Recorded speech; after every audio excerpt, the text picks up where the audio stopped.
A lot of clients have called us recently and said the world is falling apart. Perhaps it is, or perhaps it's just reshuffling.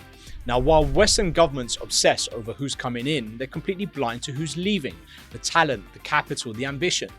This massive transfer of wealth and brainpower is already happening, and for those of us paying attention, it's the biggest opportunity of our generation.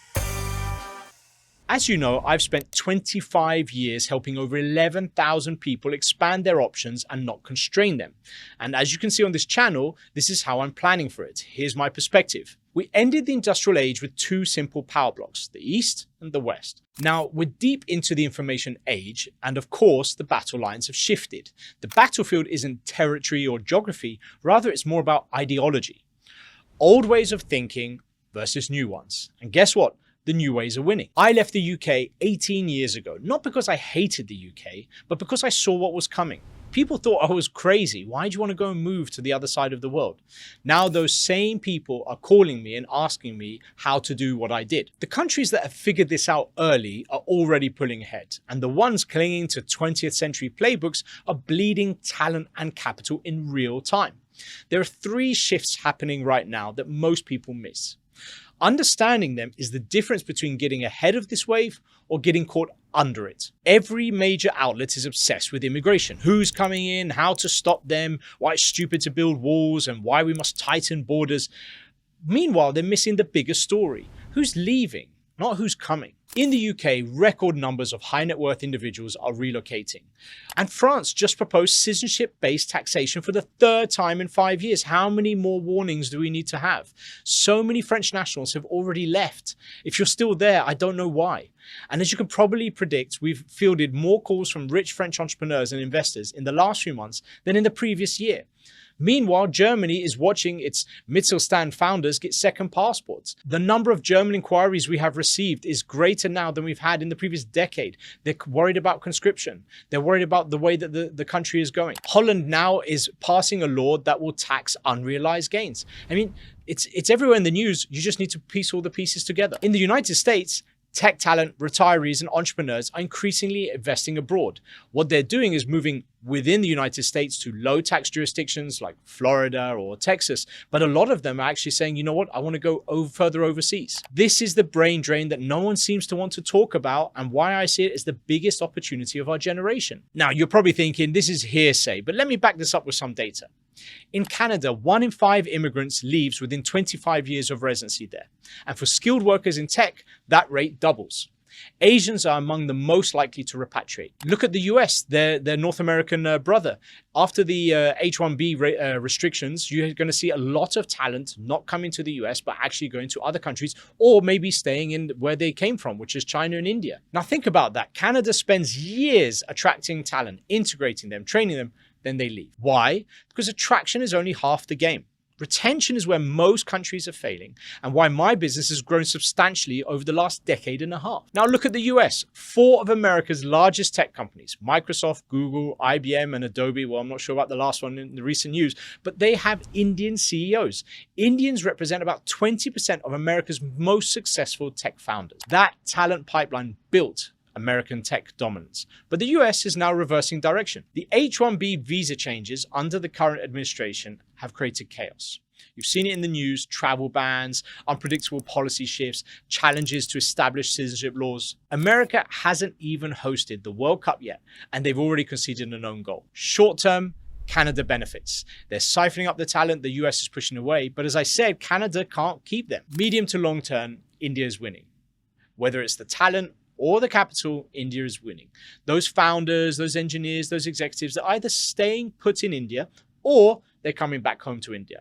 Others are doing more meaningful work and are after a better quality of life in Europe or Southeast Asia. Now, if you've been watching my videos on citizenship-based taxation in Europe, you'll recognize the pattern. Government squeeze, talent leaves. Someone else is benefiting. That someone else used to be an accident. Now it's actually a strategy, and you could be part of that strategy. So, who's winning this global competition for talent and capital? The winners aren't the countries with the biggest economies or the longest histories. They're the ones who understood something simple. People want 3 things: stability, opportunity, and personal freedom. Stability comes from clear rules, lighter regulation, and governments that don't change the game every election cycle. Opportunity comes from environments where ambition is rewarded rather than punished. This is the tall poppy syndrome or the crabs in the bucket. There's an expression in every part of the world where there is always someone who doesn't like that you've got more than them. This concept of scarcity that my friend Zubi mentioned to me. Finally, freedom comes from optionality. It comes from agency, autonomy, the ability to move, to build, and to protect what you've created. When I moved to Dubai, I wasn't chasing tax savings. I was chasing this, the ability to build without asking for permission, a country that would support me in my ambition, to raise my kids with options that I never could have imagined. My children now speak multiple languages and they have friends from 40 different countries. That's a conscious choice that we made. Countries like this that deliver on all these three things are magnetic.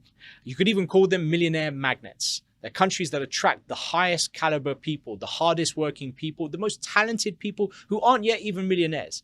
But the ones that aren't are watching their best people walk out the door. The UAE is not the only country doing this. You have other countries such as, I would say probably Singapore is a good example, but you've got Portugal that is attracting a lot of talent. It could be in other countries as well, depending on what you want. But for example, the UAE, it's been 18 years since I've been here. But in my personal circumstances is the UAE. I wasn't always here for 18 years. There were times where I decided to go for some other parts of the world and have residencies in other parts of the world. My real estate investments are not all in the UAE. There are other opportunities there as well for investment. But for here, this is a country where I had a very tough situation. My career finished. I didn't have a lot of opportunities, and I accidentally built this business. I look back on where it all started and I reminisce, and I just think it wasn't easy, but this country has been my partner. I built this business here. It's now more than one business. It's multiple businesses. I raised my family here. Meanwhile, this country itself has also transformed itself from an outpost, a transit hub, if you will, to a very powerful regional player and a country that is a global wealth gateway. No income tax, no capital gains tax, full foreign ownership in key sectors, streamlined residency through golden visas. If you want to see my full breakdown on the UAE residency program, you should check out this video in the top right. I mentioned 7 ways that you can get the golden visa, and the last one is the one that is how I got it, and that's one that no one really talks about. But more than that, the UAE understands something that the Western nations unfortunately have long forgotten. Countries compete for talent and capital. The Sovereign Individual, the book that I highly recommend that you read, and I go back to it from time to time, talked about this in 1997. Go and read it. It will talk about the next evolution that we're entering right now. People must read that, absorb it, and apply it in their own life. We are talking now about a global competition for talent and capital. This is nothing new, by the way. It's been happening for years. You would have trade delegates going from, let's say, the UK to Colombia or Paraguay, or you'd have, the British Council, you'd have USAID, you'd have all of these kind of bodies that would be going on roadshows trying to attract people to establish their factory in the US or the Europe or whatever. So this is nothing new, the traction, the battle for talent and capital. The difference right now is that nobody believes those trade delegates saying, come and set up your factory in the UK or come and set up in Germany. They're not believing it anymore. They can see the news. There's enough information online. They're looking at that and saying, do I really want to build a tangible, immovable, large-scale project in your country right now? With everything that's going on, we can see that you're looking to find ways to squeeze me. So I don't want to fall into that trap where I establish a large factory or I build my tech innovation hub in your country, and to know that at some point you'll start to take your pound of flesh. They're realizing that, you know what, I think there's other countries right now where it feel a little bit more stable. There's an election every 4 years where we're flip-flopping one to the other. And I think that right now there's enough information, even at individual level, where talent and capital is saying, you know what, I'm going to have a bit of this country for now, and then afterwards I'll move here because I'm increasingly mobile. I also know that Singapore right now, in a very weird way, Singapore has done really, really well. It's always been the benchmark for the UAE. I know this because I speak to a lot of people in the UAE government. And Singapore is always the benchmark. What's happening recently is that it's not so much the benchmark. The UAE is kind of forging its own path. And Singapore, in a weird way, is kind of, some people are actually moving from Singapore to the UAE. Again, the world moves very, very fast, and you need to be moving with the times. And unfortunately, some of us are not moving fast enough. Look at Portugal. It's very, very strange to shout about a European hero, but Portugal is, in a certain way, a European hero. While the rest of Europe is figuring what to do and trying to get all political, Portugal came up with a non-habitual residency program. It came up with a very attractive digital nomad program. It came up with a golden visa. And yes, there will be some friction, but ultimately, look at the transformation of that country. Let's not forget what downtown Lisbon looked like around the time of the global financial crisis. Look at where it is now, #1 tourist destination. Look at all the international people who are moving there, who are feeling a part of it. I myself was someone who moved to Portugal, invested in Portugal. I invested in multiple different ways, through a company, through a fund, through a property. I hired people. I started a business. So this is what countries are doing. They're saying, you know what, come here. We want you to set up. Meanwhile, you've got countries who are recognizing that some traditional industries no longer are running their path, and they need to come up with a new way to stimulate investment. Look at Botswana. Botswana was doing very well for a very long time through diamonds. However, lab-grown diamonds are now taking over. The diamond industry is not working so well. Botswana is thinking, well, we need to monetize something that we can in this country. And so they created a citizenship by investment program, something that I'm very eagerly looking forward to do. I might even do it myself, and I'll do another video talking about that when I'm going to compare all the different African passport options that are out there. Sao Tome and Principe, Sierra Leone, Egypt is another option as well. But what Botswana is doing is what St. Kitts and Nevis did 40 years ago. Everyone knows about the St. Kitts and Nevis passports. How did that happen? Well, they had a sugar industry. The sugar industry it had its reckoning. But when that industry reached its natural conclusion, you know, every industry has its cycle. They said, well, we have other things that we can do with this country. We have a legislation that allows people to invest and in exchange for this, obtain a very powerful nationality. Something that people are still doing 4 decades later, extremely happy with their investment in St. Kitts and Nevis. But the first fund that they had was called the Sugar Industry Diversification Fund, the SIDF. I remember that because I've been doing this for a decade and a half. And I still remember my first investors who invested there, and extremely happy. And they feel part of St. Kitts and Nevis. They feel like Kittitians, Nevisians. They feel like they're part of that fabric. So we're going to see more and more countries saying, you know what, I feel that this is something of interest to us. Look at Argentina, for example. Argentina, a large sovereign state on the southern cone of South America, they said, you know what, we're going to have a citizenship by investment program as well. And we will continue to see options in the future. However, other countries are closing down. The Spanish Golden Visa, Cyprus, citizenship by investment, Montenegro, they're increasing prices. Portugal used to be at 280,000 euros. Now it's 500,000 euros. Turkey used to be $250,000. Now it's $400,000. So you've got programs closing, programs increasing its price. I always keep saying this, and I'll make sure I say it in every single video. Better to be a year early than a day too late. Whatever your personal circumstances, you can be rest assured there'll be new programs coming out, but you need to make sure that you're getting it at the right time, and you don't want to miss out on a program when it closes. Malta citizenship by investment, everyone's like, oh, €1,000,000 is very, very expensive. 5 people called me on the day that it closed, and now they regret not doing it. So I guess it wasn't that expensive. It's only expensive when it was available. There's a new kind of diplomacy emerging. India, Brazil, Turkey, Saudi Arabia, the UAE, these countries aren't picking sides in the old East-West binary. They're hedging. They're building relationships everywhere. They're playing the long game.